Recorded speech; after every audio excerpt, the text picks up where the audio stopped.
क्या हाल है दोस्तों। उम्मीद है आप सब ठीक होंगे। चलो तो पठान डारियोर वाली कहानी का पाठ तो शुरू करते हैं।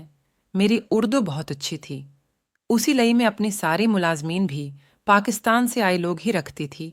मैं शादी शुदा थी और मेरे शादी को 5 साल होने वाली थी। मेरा शौहर कारोबार की सिलसिले में ज़्यादा तर दबी में रहता था। हम लोग कुछ साल पहले है सऊदीया में शिफ्ट हुई थी और मेरे शौहर ने वहीं कारोबार शुरू किया था और वो कभी दीनी तो कभी सऊदी रहता था। मैं अपने शौहर अबीद की गैर मौजूदगी में उकीली है, कारोबार भी संभालते और घर की काम काज भी देखते। हमने सारे नौकर भरोसे की काबिल रखे थे, इसलिए मेरे शौहर को मुझे तन्हा छोड़ कर जाने में कोई परेशानी न होती थी। लेकिन हमारा पराना ड्राइयोर नवाज खान कुछ दिन पहली है छुट्टियों पर गया था और उसी लई मेरे शौहर ने एक नई ड्राइयोर को उसकी जगह रख लिया था। इस ड्राइयोर का नाम शाहनवाज था और शाहनवाज भी एक अच्छा इंसान साबित हुआ था।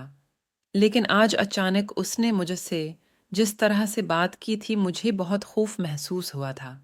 उसकी आंखों में छपी उसकी नज़रों का मफहूम में पड़ चुकी थी और शायद उसी बात पर खौफजदा हो गई थी कि उनकी अबीद भी यहाँ मौजूद नहीं थी और उस वक्त में सब कुछ तन्हा ही देख रही थी। एक पल की लई मेरे दिल में ख्याल आया कि शाहनवाज पता नहीं अकेला है या उसके पीछे भी कोई है। मैं जवान औरत थी और मेरे लिए ये बात बहुत ही खौफ ज़दा कर देने वाली थी कि वो मुझसे तन्हाई में मौका का तलबगार था।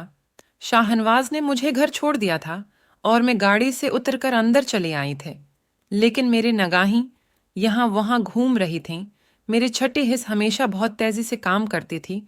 उसी लई में अभी भी अपनी अर्द गर्द इस बात को महसूस करने की कोशिश कर रही थी कि कहीं मुझे कोई ख़तरा तो नहीं। मैं अपने कमरे में आकर बंद हो गई और बस्तर पर लेट कर गहरी गहरी सांसें लेने लगे। सामने है उब्बीद की बड़ी सी तस्वीर लगी हुई थी। मुझे अबीद पर शदीद गुस्सा आ रहा था कि एक अनजान शख्स को घर में मुलाजिम रखने की क्या ज़रूरत थी। उसके नीयत में कितना कहूट था ये हमें क्या मालूम था। और फिर अबीद मुझे अकेला भी छोड़कर चली गई थी और पिछले 3 दिनों से हमारे पराने मुलाजिमों भी छुट्टियों पर थी और उन्हीं सब बातों ने मुझे परेशान कर दिया था। उन्हीं सोचों में गम होकर मैंने अबीद को फ़ोन मिलाया कि उनकी वापसी का मालूम करूं, तो उनका फ़ोन उनके सेक्रेटरी ने उठाया और कहने लगी कि अबीद साहब तो बहुत मसरूफ़ हैं, आप बाद में बात कीजिएगा। उसकी सेक्रेटरी की आवाज़ सुनकर मेरे तन बदन में आग लग गई थी। मैं बीवी थी, लेकिन वो मुझे अपने साथ कहीं नहीं ले जाता था, बल्कि कारोबार में उलझा रखा था और ख़ुद वो अपनी सेक्रेटरी के साथ सारे जहां की सीर करता था।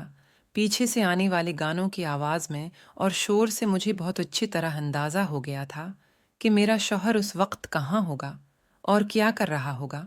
मैंने गुस्से में फ़ोन उठा और हाँ जी मेरे प्यारे दोस्तों, अगर ये कहानी आप लोगों को पसंद आ रही है और आप मज़ीद सुनना चाहते हैं तो मेरे चैनल को सब्सक्राइब ज़रूर करें और कमेंट्स ज़रूर करें कि कहानी आपको कैसी लग रही है।